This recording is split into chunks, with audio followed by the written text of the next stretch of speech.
This podcast is brought to you by Customplan Financial Advisors Inc, an independent insurance managing general agency in Canada. FINANCIALPODCAST.ca was developed with one goal in mind: to educate Canadians on important topics that affect their financial well-being and make it readily available to all. We welcome you to plug in and learn with us. If you have questions, please email us at contact@financialpodcast.ca. Good day, everyone. Welcome to Financial Podcast. My name is Darlene, and I'm your host. One of the main goals of this podcast is to provide education to those that are new to the financial and insurance industry. We have the good fortune to talk to a number of experts in a wide variety of matters, and today is no exception. We've had ongoing conversations with people in the area of estate planning, which is a critical but often overlooked area of financial planning.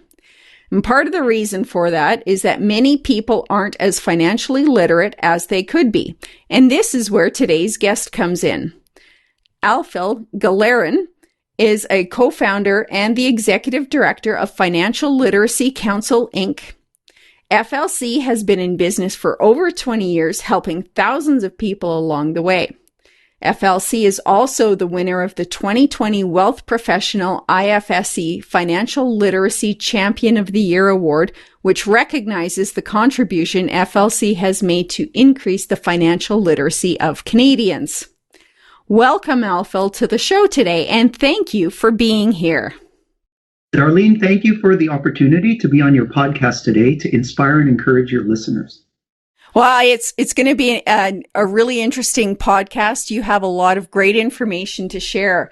So let's just get this ball rolling. Can you tell us a little bit more about yourself and what inspired you to start the Financial Literacy Council? Well, I was born and raised in Vancouver by immigrant parents from the Philippines who came to Canada for a brighter future. My mom encouraged me early on to be an entrepreneur growing up. And I remember when I was 15 years old, she took me to a conference to hear an inspirational speaker named Zig Ziglar. And there were two things that he said that stuck out to me. First, you will always make money if you can solve people's problems. And secondly, success in business goes to those who look for opportunity gaps, which is no different than making left turns when driving. So I set out to solve a problem that I was very passionate about. I wanted to solve the widening financial literacy gap in Canada, which was affecting the stability of families, which are the basic building blocks of our society. Oh, excellent reasons. And why are you so passionate about this problem in particular? Well, I saw rising debt amongst my own peers. I saw that divorces were on the rise because of money, as well as aging baby boomers transferring wealth from generation to generation to children and grandchildren who were unprepared to receive it.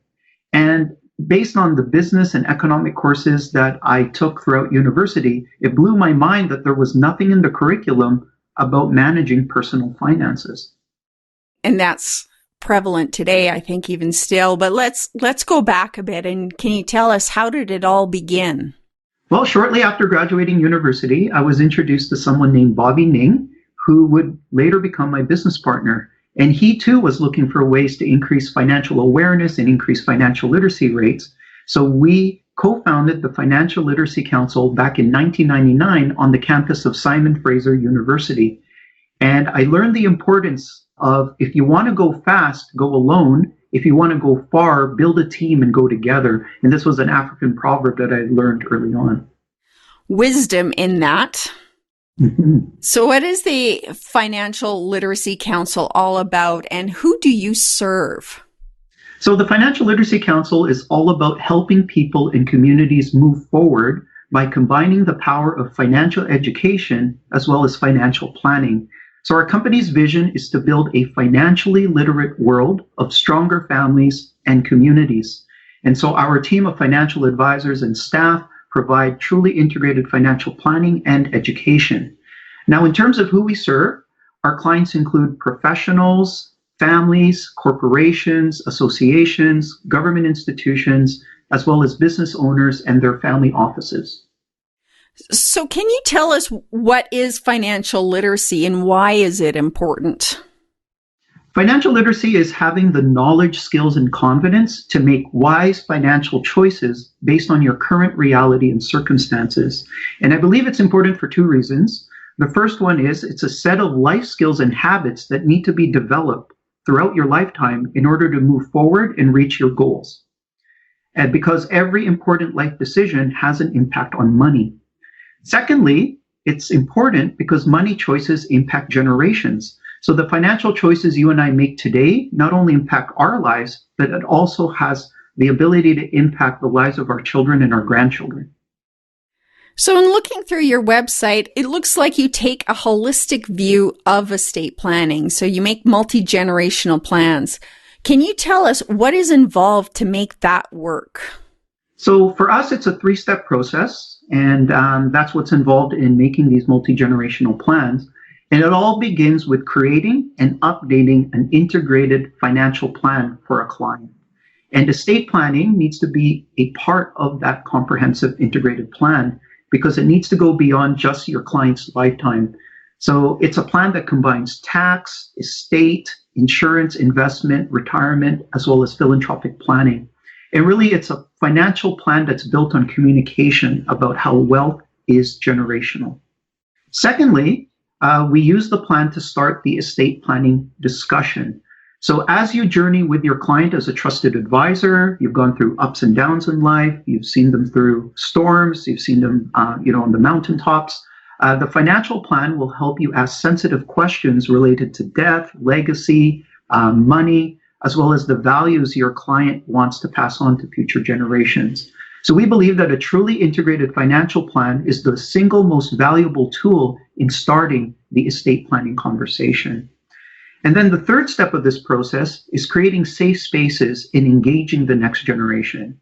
So this requires bringing the family together for a family meeting. And so as a trusted advisor who's been with them through different seasons of life, you will have earned the respect of the family to be the bridge to the children and the grandchildren.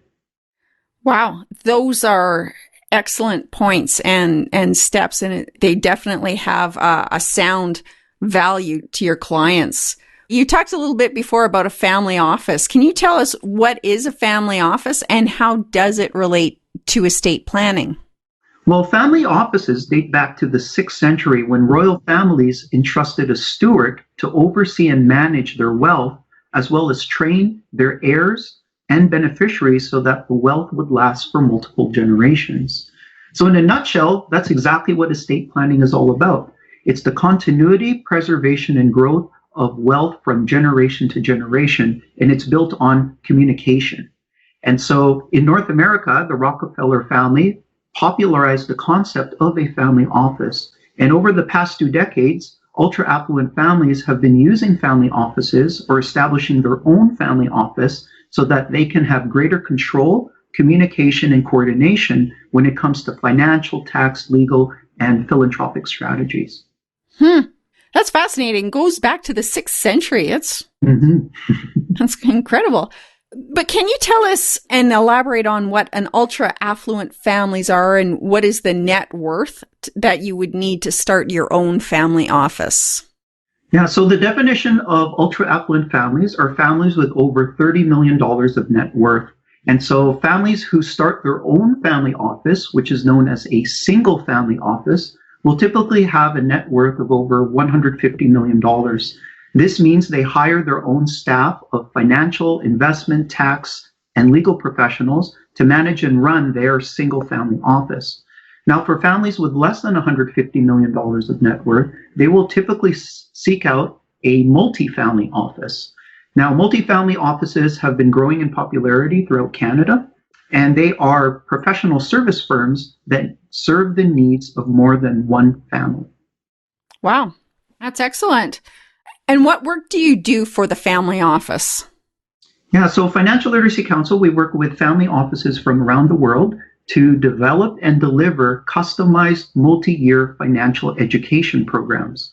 And the goal of these programs is to increase the financial preparedness of heirs and beneficiaries, such as children, grandchildren, and in some cases, even extended family. Wow. I can't begin to tell you how impressed I am with this idea of these family and multi-generational legacies. But another thing that you do that I found really interesting is that you also create programs specifically for elementary, high schools, and universities. What's the goal with those programs, and what do the students come away with? Yeah, so the number one goal of our work with schools is to help children as young as 8 years old, as well as teens and young adults, understand the language of money. So it's just bringing that awareness earlier on in life. So for example, in our Build a Business summer camps, which we do in conjunction with St. George's School in Vancouver, students ages 8 to 12 years old receive hands-on experience on how to start and manage a company. And it's really teaching them that the word company comes from two words, compane. So C-O-M is the same word you see in communication, compassion, community. And pane in Italian is bread, or in French, pain. And so the word company is all about shared bread. It's about starting something that will not only impact your life, but also the lives of the people around you. So these children learn everything from branding to naming their company, packaging, marketing, selling basically the food or the snacks to all the other campers in the camp. And then afterwards, they also do accounting and taxes. And with the profits that they earn through the camp, they give it to charity. So then they research the different charities that they want to give the money to, and they share it with the rest of the class. So it's really living out the concept of shared bread. And for our high school programs, this focuses on the importance of passive income and the importance of having more cash cows than cash pigs, because that's the secret to building wealth. And so due to the pandemic, we're now able to deliver and customize these courses online in an interactive manner to any school or youth group in Canada or even around the world. And when it comes to our university programs, it's really continuing the work that we started back in 1999. So keeping that narrative going in terms of moving learners forward to help them reach their life goals. So we do work with medical schools where we are entrusted in teaching doctors the financial training that they need as they transition into becoming self-employed practicing physicians. And for executive MBA programs, we help business leaders get their financial house in order by truly understanding what integrated financial planning looks like. Those are excellent programs that you have going, and I'm happy to see that you start the financial literacy with children as young as age 8. I've often felt that financial literacy was a missing aspect of, regular school curriculum. I think you're really filling a need there. And I actually learned something new today because I didn't know that meaning behind the word company. So thank you for that. Oh, you're welcome. Yeah, it's amazing what you see as young as 8 years old. Just the creativity, just how they see the world is completely different than us. And so when they do their businesses, it's just amazing what they come up with and how creative they can get. I can imagine, and that they give the proceeds to charity is a really great lesson for them. That's excellent. You've got some excellent programs at Financial Literacy Council.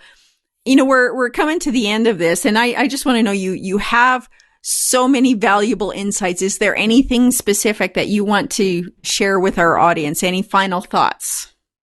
Well, yeah. So for your listeners, I just really want to encourage them. When I started, I talked about Zig Ziglar. So I guess my final thoughts would include, number one, look for opportunity gaps in the market. So if you're starting out your career or you're looking to expand your services as a financial advisor, so look for opportunity gaps in the market, create a niche service offering that you are committed to becoming the best of the world at doing. Secondly, I go back to that African proverb, if you want to go fast, go alone. If you want to go far, go together. So really take to heart the importance of building a team, a network, as well as collaborating with that team to build something that lasts beyond your lifetime. And I guess my third and final thought will have to go back to Carl Krokosinski, who's been a mentor to both myself and Bobby. He's the founder and CEO of Customplan Financial Advisors. And he has always reminded us of two things to prioritize.